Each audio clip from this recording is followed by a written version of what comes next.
you, Emil, for the nice introduction. Hello, everyone. Today, I will present to you the main findings from the hydropower project, which investigated recent developments in power market design with a focus on hydropower.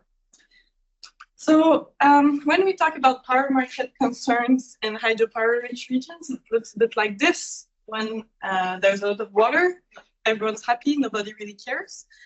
But the moment it gets a bit dry, we're flooded with studies, reports trying to understand how the power market should be designed.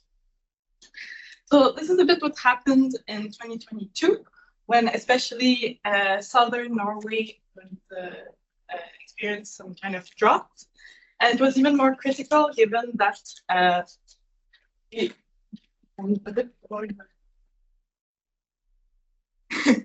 it was even more critical given the energy crisis that was taking place in continental Europe. And there, something a bit similar to what is illustrated here happened. So when prices are low, power market design isn't a very trendy topic. But once people get electricity bills that skyrocket, then everyone starts having an opinion on the matter, and it's a very trendy topic. But now prices have gone down again, so it's not so popular. But this is where us researchers come into play. We have to study these topics that are not necessarily trendy, so that we're ready and prepared when they again when there's a need for knowledge about these topics. So the hydropower project was investigating power market design briefly. And so I will start with a bit of context, and I will go back to the energy crisis because it's quite a good introduction to the matter. So as you remember, probably remember, it was quite an unprecedented crisis that was triggered by the Russian invasion in Ukraine, which led to very high natural gas prices. And this led to very high prices for electricity as well. So high bills for consumers, very high windfall profits for producers. And this led to a lot of questioning of the power market design. Should we introduce price caps, windfall, so to put a maximum limit on the electricity price? Should we introduce windfall taxes to try and recover a bit of the extreme profits that the producers were getting? Should we give subsidies to thermal generators in order to lower their bids and hence lower the electricity prices because they were often on the margin?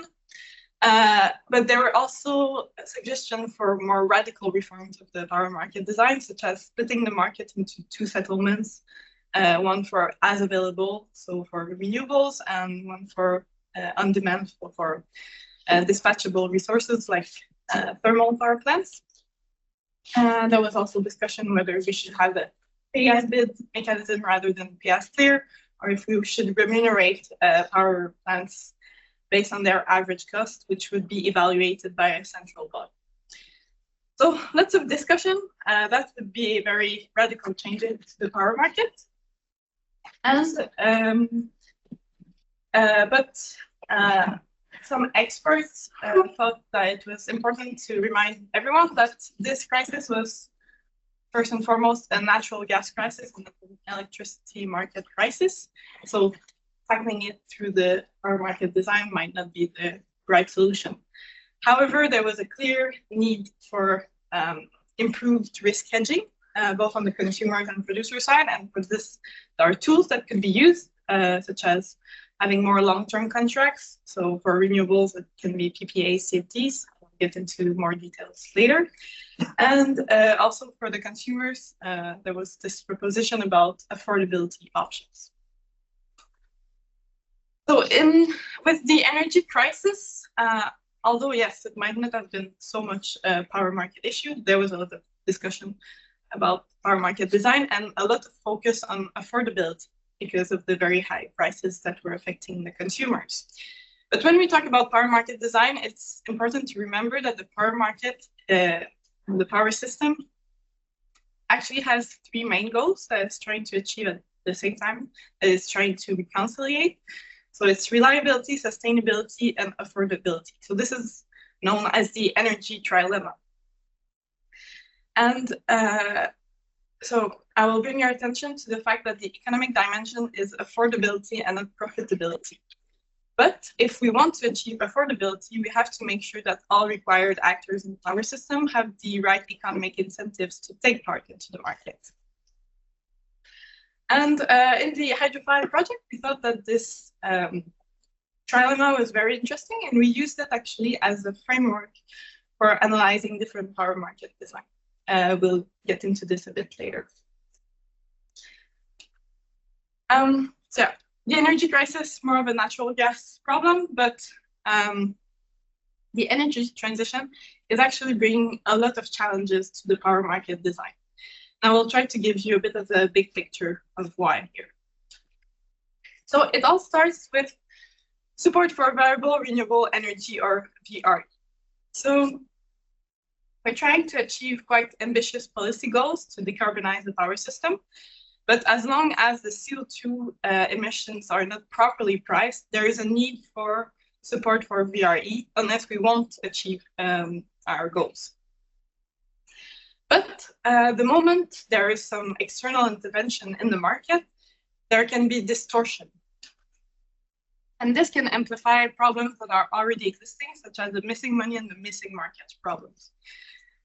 The missing money problem, so both are sometimes confused, but the missing money problem is really when the market is actually malfunctioning. So it does not provide enough revenues to cover costs. And this can arise from different factors. For example, price caps that are too low, time resolution in the market that is too coarse, or also external intervention, which distorts the mix. Also, there's the missing market problem.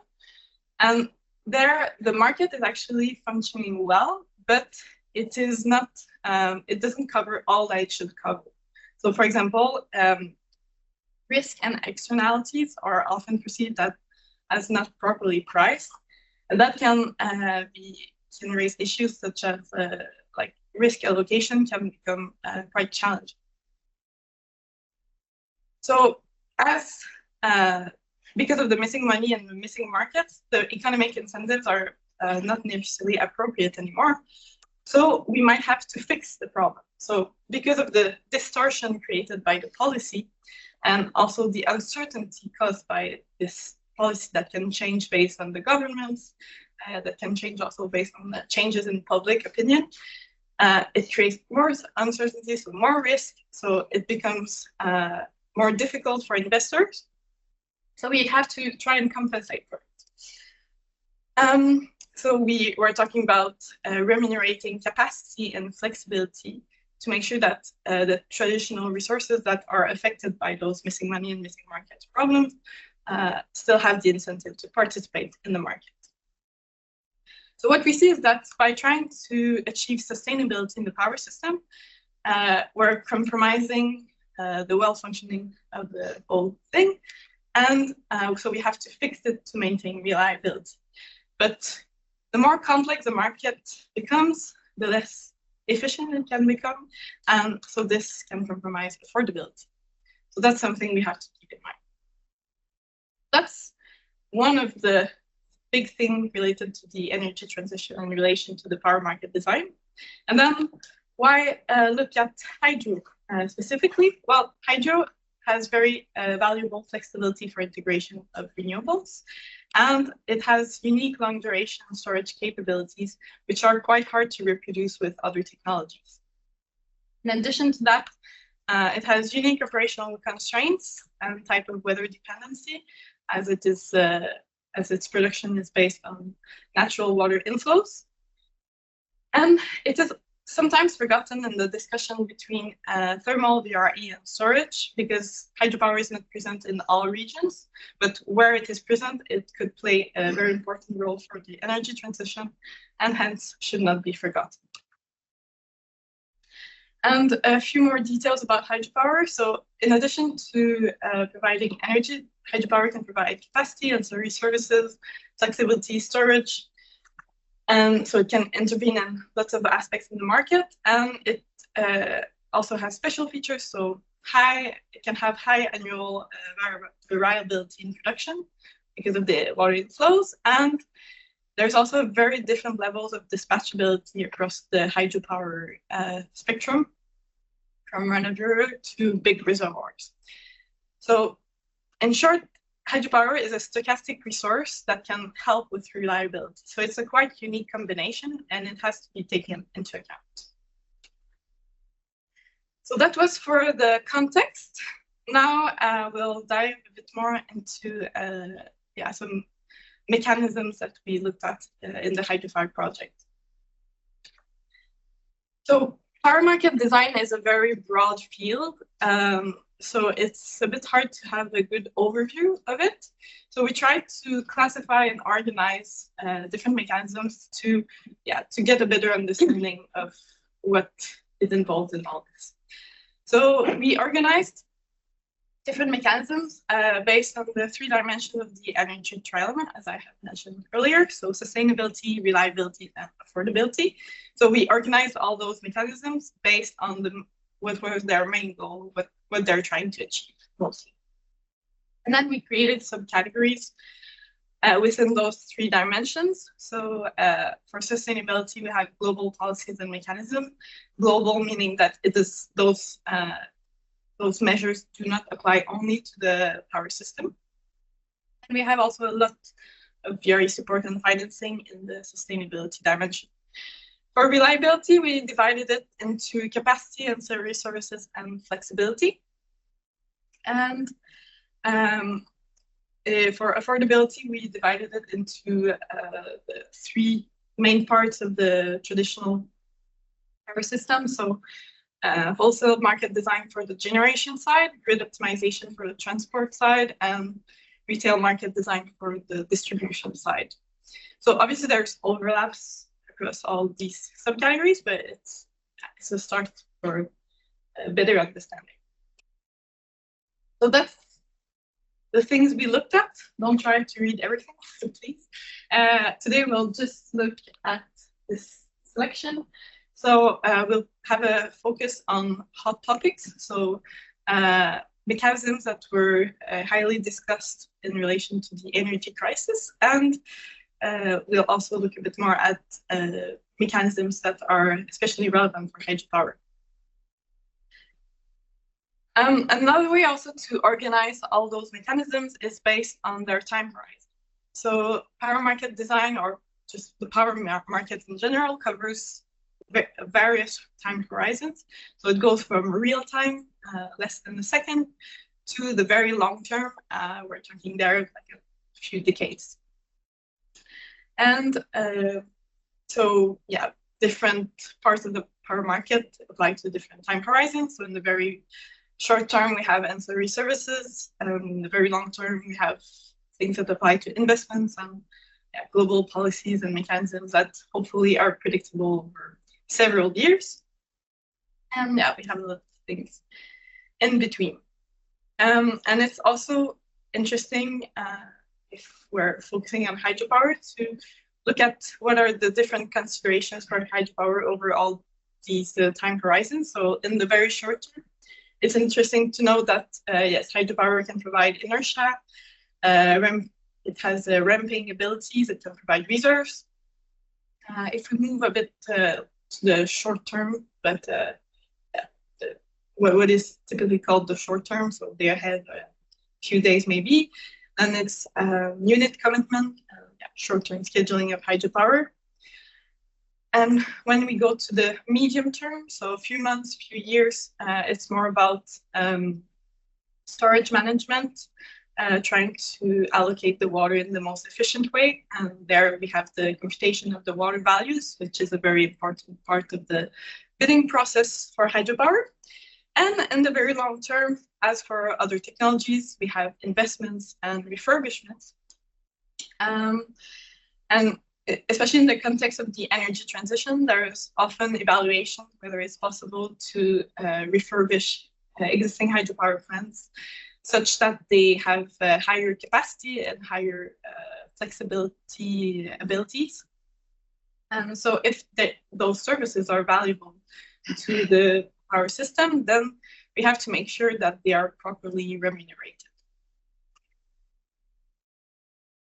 Okay, now, we'll dive a bit more into details into some mechanisms. And as you can see, in addition to classifying the mechanism based on their main goal, according to the 3 dimensions of the energy trilemma, we also evaluated them according to those 3 dimensions.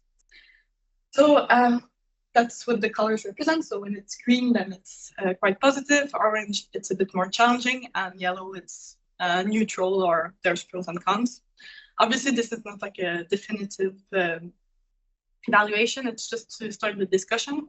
And actually, in the report, it's more, we don't have those colors. It's more just like a description of pros and cons of every mechanism.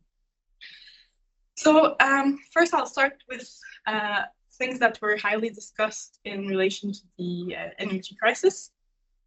So first, there was a lot of discussion that we should ensure that the public has access to cheap renewable energy, because that would, among other things, increase a bit public engagement toward the energy transition, and also ensure that people have access to, or that we manage to lower electricity bills.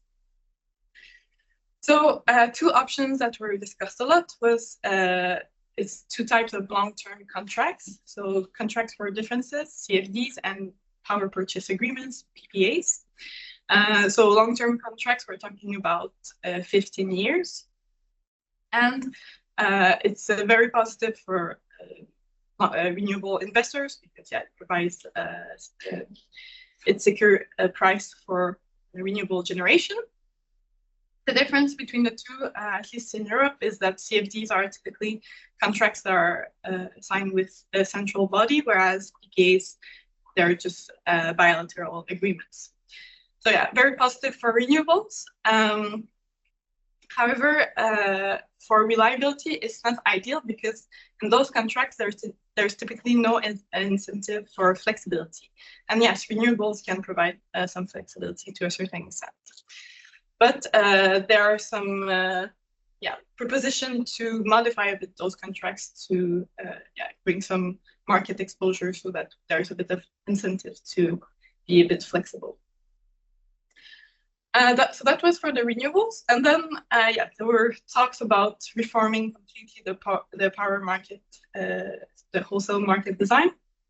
So right now we're in a pay-as-clear mechanism. So there's one uniform price for all actors in the power system. And this price corresponds to the last or the highest accepted bid at each time step. But in a pay-as-bid mechanism, everyone would have a different price that would correspond to their own bid. So it can seem interesting for affordability because then we pay the producers less than we pay them today. But that's in theory, because in practice, there's a very high risk of strategic behavior, market power, use of market power. So typically, experts tend to not like very much this kind of mechanism. There was also a bit funky proposition from that was called the Greek proposal. They were thinking about splitting the market into 2 settlements. I mentioned it a bit earlier. So we would have an as available market for renewables and on demand for like thermal generators. And then this would again secure access to cheap renewable energy because they're in the as available market, the price would be set by the long run marginal cost of renewables, which is obviously lower than the spiking natural gas prices. But if we split the market, we reduce liquidity, that can reduce market efficiency, reduces competition. So in the end, for affordability, might not necessarily be the best option either, but still interesting to think a bit outside of the box here. And in general, also there's quite a consensus that we should have more forward markets that would be a way to solve the missing market problem for risk. But yeah, the question is how to do this. There's some people advocate for quite high granularity, time granularity, especially so in the near term. But the higher the granularity, so the higher the number of products, then the lower the liquidity, the lower the competition. So again, there's some challenges there. So that was for the hot topics related to the energy crisis. Then all mechanisms that try to remunerate capacity are also interesting for hydropower, because hydropower can provide capacity, but at the same time there's some kind of stochasticity.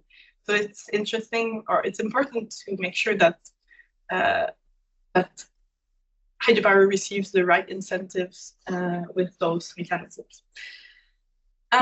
So there are some more complex, some simpler. So capacity payments, it's quite simple. It's just an explicit price for capacity. Producers receive a fixed payment.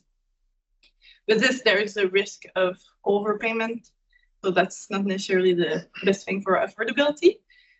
So if we try to make it a bit more complex, ideally we want to keep things simple, but yeah, as we see, it's not ideal for affordability, at least in this context. So if we want to make things a bit more complex, we can have reliability options. So in this case, we give a reliability premium, and in return we get the right, we secure the right to buy electricity from producers especially when the price gets over the strike price that was auctioned. So as it works with an auction, there's more competition, and so we use the market to value the service, and so it's usually a bit better in terms of affordability. Then there's also targeted tender. It's just a way to procure some more specific characteristics. And there are strategic reserves, which are kind of interesting for hydropower. So we're basically putting some capacity outside of the market to make sure it's available in times of need. And this could be very relevant for long-term storage, which hydropower can provide. But the problem with this thing is that there's a risk of underuse of resources. And then a few other mechanisms related to flexibility. Because yes, we want to make sure that flexible resources have enough incentives to remain in the market. There's multiple ways to do that. We can add the components to the capacity market to value flexibility characteristics. Always a bit hard to define and value. We can have a cap and floor, so we guarantee a minimal revenue for flexible resources, but this often comes with a cap, so there's also a maximum to the revenues they can make. So a bit more price security on both sides, but this reduces market exposure, and then this reduces the incentive to really use the flexibility when it's most needed.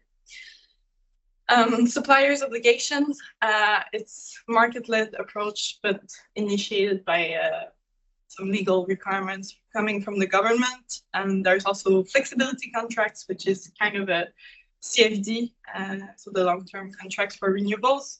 We could adapt them so that we introduce a bit of market exposure. So there's an additional component that remunerates the resources when they produce at time of higher prices, compared to a reference price that would be adapted throughout time. Yeah, and then there's also some mechanisms that could remunerate ancillary services. And again, the problem with that is how to define them. how to value them, but there's a bit more experience there than with flexibility, which is kind of a vague term. So that was pretty much my presentation. So I will conclude with a few takeaways. As you might have noticed throughout the presentation, there's quite many conflicts between and within the dimensions of the energy trilemma.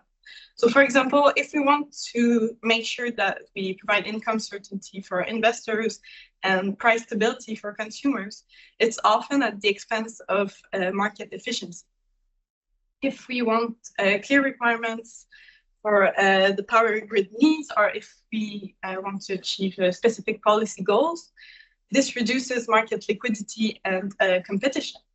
And then if we want to go for design simplicity so that it will be easy to take part into those mechanisms, then it might not be the most cost-efficient mechanisms. Also, I think it was important to understand that after all the energy crisis discussion, what was kind of the conclusion was that we have a quite well-functioning short-term market, but where we really should put efforts into is the forward markets. And it's a bit hard to know how to do that exactly, but a lot of research is taking place right now. And then we have also CFDs and PPAs. That could be a very valuable tool for VRE development, also for public engagement into the energy transition. But as any other remuneration mechanisms that are outside of the market, that increases the need for a more complex market, and it has impacts on flexible, more reliable generation, and those impacts need to be investigated further. And just in general, today and also before the energy transition, there are a lot of constraints and failures in wholesale markets, and that creates a need for complementary markets. So it's nice to think a bit outside of the box to look at different mechanisms, but we have to keep in mind what are their impacts on the various dimensions of the energy trilemma. If you want more details, we have written a report which has the same title as my presentation. If you want to find it, you can just go to my NTNU webpage and it's in my publications. I don't have that many publications, so it will be easy to find. Thank you for your attention, and I'll be pleased to answer your questions.